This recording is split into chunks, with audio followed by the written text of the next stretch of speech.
Olha, quando a gente fala em psicanálise, qual é a primeira imagem que vem à cabeça? O divã, claro. Mas o que acontece de verdade ali? É isso que a gente vai desvendar hoje. Vamos fazer uma viagem, começando lá nas fundações que Freud construiu, até chegar nas arquiteturas mentais super complexas do Lacan. No fundo, uma viagem ao coração daquilo que nos faz ser quem somos. E essa frase, ela diz tudo.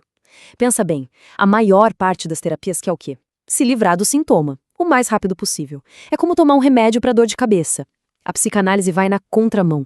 Ela para e escuta o sintoma. A ideia aqui é radical. O sofrimento não é um defeito de fábrica para consertar. É uma mensagem. Uma mensagem criptografada que o nosso inconsciente está tentando enviar. O desafio, então, não é calar essa mensagem, é aprender a ler. Então, como é que se começa essa caminhada? Bom, tudo começa com as chamadas entrevistas preliminares. E é bom deixar claro, nesses primeiros encontros, o analista está longe de ser só um ouvinte passivo. Muito pelo contrário, a função ali é quase a de um estratega, sabe? Mapeando o terreno, entendendo a topografia da mente antes da exploração a sério começar. Nessa fase inicial, o analista tem, digamos, três missões. Primeiro, o diagnóstico de estrutura. E olha, isso não tem nada a ver com botar um rótulo na pessoa. É sobre entender a lógica de funcionamento dela. Segundo ponto, qual é a demanda real? A pessoa está ali buscando um band-aid, um alívio rápido, ou está disposta a mergulhar fundo para uma mudança de verdade? E por último, o passo mais decisivo de todos, a instalação da transferência. É aqui que o jogo muda. O analista deixa de ser um desconhecido para se tornar uma peça central no tabuleiro interno do paciente. É isso que, de facto, viabiliza a análise. Certo. Com essa base montada, a gente pode entrar no método clássico, nas regras do jogo que o próprio Freud desenhou. São essas técnicas que, no fundo, dão a sustentação para toda a experiência da análise. E aqui entra a principal tarefa de quem está no divã, a famosa regra de ouro. A instrução é simples, mas dificílima. Falar tudo o que vier à cabeça, sem filtro, sem censura, sem tentar organizar ou fazer sentido. Mas porquê? Porque é justamente aí, nos tropeços da fala, nos lapsos, nas piadas que parecem não vir de lugar nenhum, que o inconsciente dá o ar da graça. É exatamente como deixar um rio correr solto, para a gente ver o que ele acaba trazendo lá do fundo. Ok, e do outro lado da sala? O analista adota uma postura que exige uma disciplina enorme. É a atenção flutuante. A escuta não se prende só ao conteúdo da história, mas aos padrões, às repetições e, principalmente, àquilo que não é dito. E aí entram a neutralidade e a abstinência, que são fundamentais. O analista não dá conselhos, não julga, não satisfaz os pedidos. Porquê? Para criar um espaço vazio. Uma tela em branco mesmo. É nessa tela que a pessoa vai poder projetar suas questões e finalmente ficar cara a cara com a sua própria verdade. E agora? Agora a conversa fica mais profunda, mais complexa. A gente sai da fundação do Freud para entrar na arquitetura do Lacan. É uma ótima analogia, né? Se Freud foi o arqueólogo que escavou o terreno do inconsciente, Lacan foi o arquiteto que desenhou a planta. E o que essa planta mostra? Que essa nossa paisagem interior, na verdade, é toda construída por forças que vêm de fora. Para entender isso, Lacan traz um conceito que muda tudo. O grande outro. E calma, não é uma pessoa, não é Deus. O grande outro é basicamente o sistema todo em que a gente nasce. É a linguagem que a gente aprende, as regras da nossa família, as expectativas da sociedade. Pensa nele como o sistema operacional que instalam na gente sem pedir licença.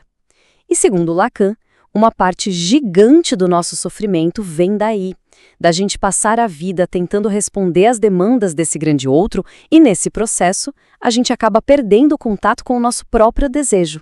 E isso nos leva a um dos conceitos mais difíceis e talvez mais geniais do Lacan, o gozo.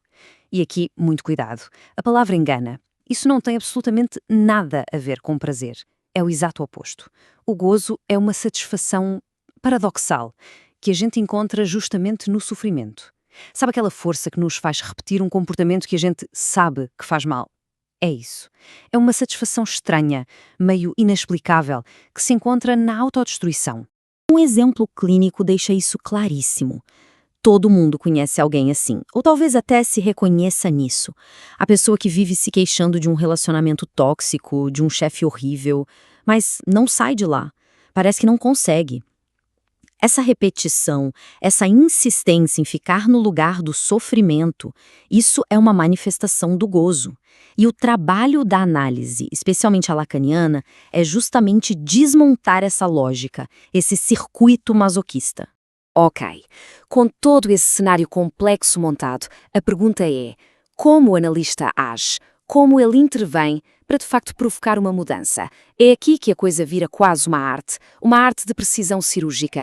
E aqui a gente vê uma diferença gigantesca entre as abordagens.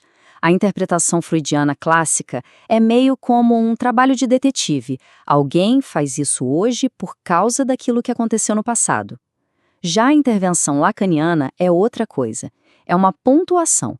O analista não vai dar uma explicação pronta.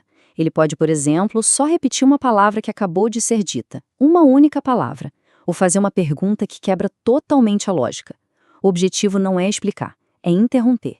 Interromper aquela história que a pessoa conta para si mesma o tempo todo, para forçá-la a escutar o que ela mesma acabou de dizer de um jeito novo.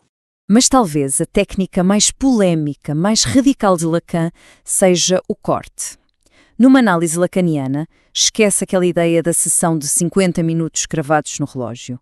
A sessão pode acabar de repente. O analista pode encerrar do nada, justamente no momento em que algo super importante é dito.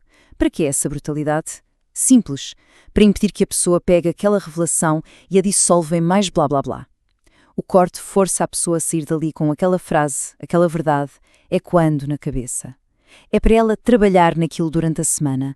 O tempo aqui não é o do relógio, é o tempo da lógica do inconsciente. E com tudo isso, a gente chega na grande questão. Afinal, para onde essa jornada toda leva? Se o objetivo não é simplesmente ficar feliz, então o que se busca? A resposta é algo bem mais profundo, bem mais estrutural. É uma reorganização interna que leva a uma coisa chamada liberdade subjetiva. O fim de uma análise, quando ela dá certo, passa por 3 momentos-chave. Primeiro, a queda do suposto saber. É quando cai a ficha de que o analista não tem as respostas. A verdade tem que ser construída pela própria pessoa. Segundo, a travessia do fantasma. Sabe aquela historinha, aquele roteiro principal que a gente vive repetindo na nossa vida? A travessia do fantasma é conseguir ir além dele, abrir o roteiro para novas cenas, novas possibilidades. E por último, talvez o passo mais libertador de todos, saber lidar com a falta. É a aceitação profunda de que ser completo é uma ilusão. E que é justamente nesse buraco, nessa falta, que nasce o desejo. É o que nos mantém em movimento, nos mantém vivos. E isso nos deixa com uma última provocação para pensar. A psicanálise nos mostra que essa busca desesperada por ser completo, por não ter falhas, é a raiz de muito sofrimento. Então, fica a pergunta: o que a gente ganha quando finalmente aceita que somos incompletos por natureza? Talvez a verdadeira liberdade não seja ter todas as respostas, não seja ter tudo. Talvez seja simplesmente a coragem de continuar desejando.